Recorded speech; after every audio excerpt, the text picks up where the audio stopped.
नमस्कार। आज हम क्लास 6 विज्ञान की ओर का प्रश्नोत्तर करेंगे। चैप्टर नंबर है 4 पौधों की कहानी। तो ये देखिए, सबसे पहला प्रश्न है, निम्नलिखित में से सही विकल्प का चयन कीजिए। जो सही विकल्प है उस पर टिक करना है, सही विकल्प को चुनना है।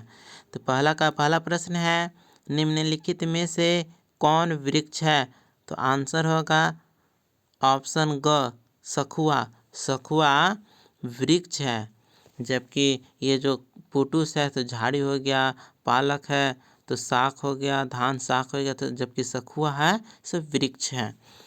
दूसरा प्रश्न है, इसके आगे देखिए, दूसरा प्रश्न है, निम्नलिखित में से कौन सा पौधे का भाग नहीं है?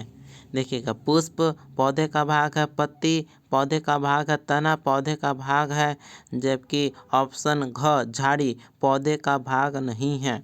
ठीक है, तो पौधों को तीन तीन भागों में बांटा गया है। देखिए, पौधों का तीन है, जैसे शाख, झाड़ी और वृक्ष, तीन प्रकार है। ठीक है, तो झाड़ी क्या है? प्रकार है, पौधों का प्रकार। ठीक है, पौधों के तीन प्रकार हैं। ठीक है, तो वन हो गया शाक, दूसरा हो गया झाड़ी। ठीक है, झाड़ी, और तीसरा हो गया पेड़।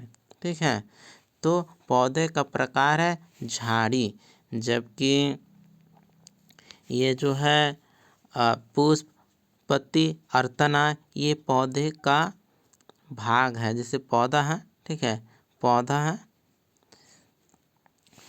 तो इसी का भाग है। इसके बाद आइए तीसरे प्रश्न की ओर। प्रश्न है, निम्नलिखित में से कौन तना का मुख्य कार्य नहीं है? तो देखिए, जल का संवहन तना का कार्य है, जबकि प्रकाश संश्लेषण नहीं है। प्रकाश संश्लेषण का कार्य किसका है? तो यह है क्या? पेड़ के पत्ती का। ठीक है, पेड़ के पत्ती का कार्य है प्रकाश संश्लेषण। शाखाओं का निर्माण है तना का। फूलों एवं फलों को संभालना का काम है तने का, जबकि ऑप्शन ख क्या है? प्रकाश संश्लेषण, यह काम पत्ती का है। इसके बाद देखिए चौथे प्रश्न की ओर। प्रश्न है, जड़ मदद करते हैं तो किसमें? तो जल के अवशोषण में, सही बात है। ख खनिज लवण के अवशोषण में, सही बात है। ग मिट्टी को जकड़े रखने में, तो ये भी सही है, यानी सभी सही है। तो ऑप्शन घ सभी में टिक कर देंगे। ठीक है, तो ऑप्शन घ सही होगा। पांचवा प्रश्न है, पुष्प का मादा भाग है तो ऑप्शन ग स्त्री केसर। पुष्प का मादा भाग स्त्री केसर होता है, और जबकि मादा भाग स्त्री केसर और पुरुष का भाग होता है पुंकेसर। देखिए दूसरा प्रश्न, सही शब्द चुनकर रिक्त स्थानों को भरिए। इसमें जो सही शब्द होगा उसे चुनकर रिक्त स्थानों को भरना है। देखिए, दूसरा का पहला प्रश्न है, पौधे को कौन सहारा देता है? तो तना, पौधे को तना सहारा देता है। दूसरा प्रश्न, जड़ें दो प्रकार की होती है, कौन कौन? रेशेदार जड़ और मूसला जड़। तो जड़ दो प्रकार के हुए, मूसला जड़ एवं रेशेदार जड़। रेशेदार जड़ एवं मूसला जड़। ठीक है, ये मूसला जड़ को ही होगा झकड़ा जड़। ठीक है, मूसला जड़ पहला, और दूसरा है रेशेदार जड़। रेशेदार जड़ यानी झकड़ा जड़। तीसरा प्रश्न है, पत्तियां पौधे के लिए क्या बनाती है? तो भोजन बनाती है। ठीक है, तो क्या बनाती है? तो भोजन बनाती है। चौथा प्रश्न है, पुष्प का नर भाग क्या कहलाता है? तो वह है पुंकेसर। ठीक है, पुष्प का नर भाग पुंकेसर है, और जबकि मादा भाग क्या है? तो स्त्री केसर, और नर भाग पुंकेसर है। पांचवा प्रश्न, पत्तियों में जालिका रूपी शिरा विन्यास यह सो मूसला जड़ वाले पौधे में पाई जाती है। किसमें पाई जाती है? मूसला जड़ वाले पौधों में क्या पाई जाती है? पत्तियों में जालिका रूपी शिरा विन्यास। इसके बाद आइए तीसरे प्रश्न की ओर। प्रश्न करता है, यहाँ से मिलान करना है कि खंड क में अंकित शब्दों को खंड ख में उसकी व्याख्या से मिलान कीजिए। ठीक है, तो खंड क को खंड ख से मिलाना है। तो खंड क में देखिए मूसला जड़ का मिलान किससे होगा? जल का अवशोषण में। ठीक है, फिर एक दूसरा प्रश्न, फूल का मिलान होगा जनन भाग। पौधे का जनन भाग है यह फूल है तो पौधे का जनन भाग है। इसके बाद हरी पत्ती का कार्य क्या है? प्रकाश संश्लेषण करना। इसके बाद जड़ का कार्य है मिट्टी को पकड़ कर रखने में सहायक। और वृक्ष का उदाहरण है बरगद क्या है? एक वृक्ष है। इस प्रकार से खंड क को खंड ख से मिलान कर सकते हैं। अब आइए चौथे प्रश्न की ओर। प्रश्न करता है, निम्नलिखित में सही के लिए सही का टिक करना है और गलत के लिए गलत का निशान चिन्ह लगाना है। तो यहाँ पर देख सकते हैं सही और गलत का चिन्ह लगाना है। देखिए चौथा का पहला प्रश्न है, पत्तियाँ पौधे को सीधा खड़ा रखती है। गलत। कौन सीधा रखती है? तना न सीधा रखती है, पत्ती तो थोड़े न करेगी, इसलिए ये गलत हो गया। दूसरा प्रश्न है, जड़ जल को पत्तियों तक पहुँचाती है। बिल्कुल सही। ठीक है। तीसरा प्रश्न, परागकोश पुष्प के स्त्री केसर का एक भाग है। गलत। ठीक है, तो परागकोश किसका है? पुंकेसर का ना भाग है। तो परागकोश पुंकेसर का भाग है। किसका भाग है? तो पुंकेसर का भाग है। इसके बाद है, पुष्प के मध्य भाग में अंडाशय होता है। ठीक है, तो ये भी सही बात है, पुष्प के मध्य भाग में अंडाशय होता है। इसके बाद चौथा प्रश्न के बाद है पांचवा प्रश्न, हरी पत्तियों में क्लोरोफिल पाया जाता है। बिल्कुल सही, हरी पत्तियों में क्लोरोफिल पाया जाता है, जिससे ये प्रकाश संश्लेषण का कार्य करती है, जिससे पौधों में भोजन बनता है। इसके बाद देखिए पांचवा प्रश्न है, निम्नलिखित प्रश्नों के उत्तर दीजिए। जो भी प्रश्न है उसका उत्तर देना है। तो पांचवा का पहला प्रश्न है, पौधे के कौन कौन से अंग होते हैं?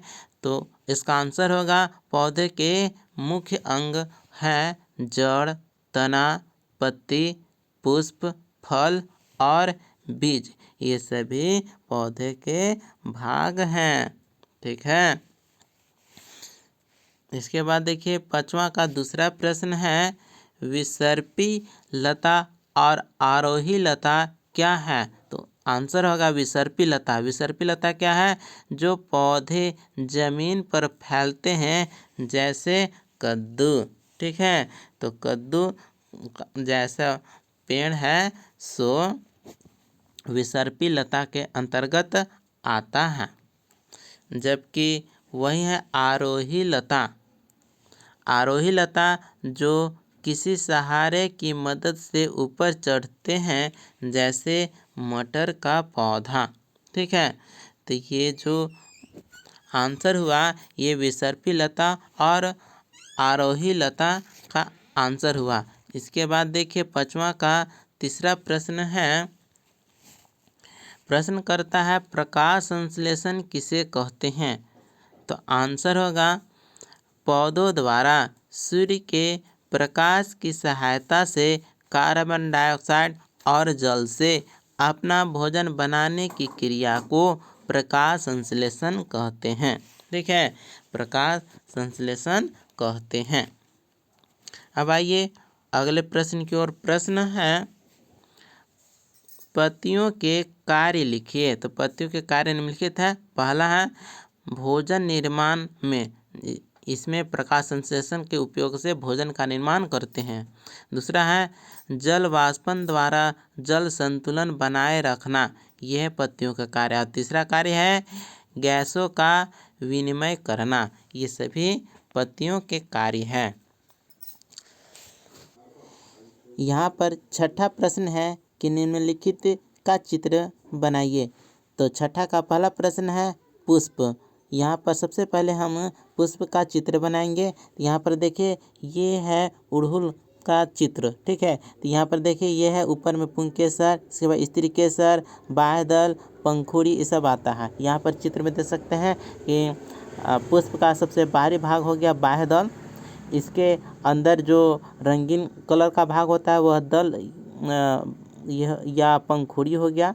इसके अंदर देखिए ये जो इस नर भाग होता है वह हो गया पुंकेसर। पुंकेसर में ऊपर में का भाग परागकोश, दूसरे नीचे वाला भाग को कहेंगे तंतु। जबकि स्त्री भाग हो गया स्त्री केसर। स्त्री केसर को 3 भागों में बांटा गया है, वर्तिकाग्र, वर्तिका और अंडाशय, ठीक है। तो ये हो गया पुष्प का चित्र। अब आइए दूसरे प्रश्न की ओर। प्रश्न है मूसला जड़ छापने के लिए। तो यहाँ पर देख सकते हैं यह है मूसला जड़ का चित्र। यहाँ पर इस प्रकार का मूसला जड़ होता है।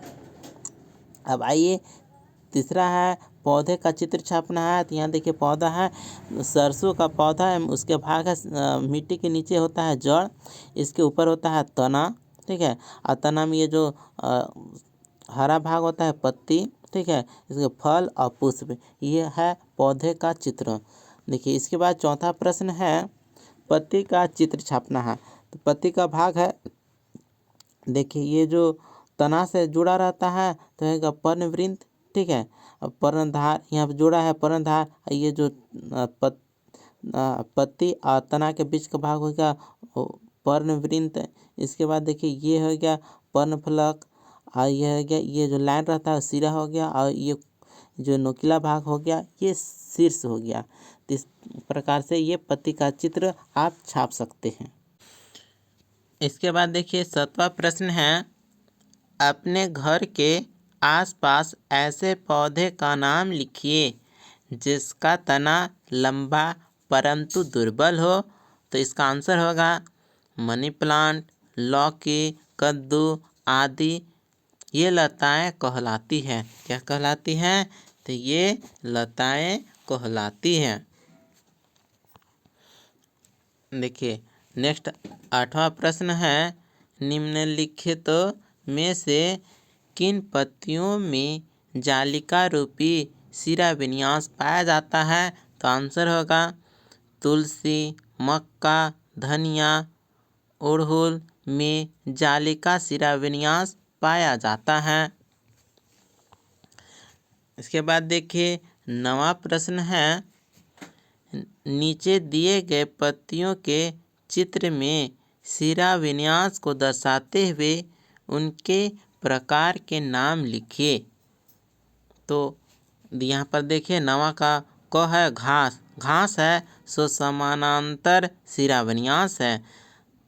दूसरा है पीपल, पीपल है सो जालिका सिरा विन्यास है।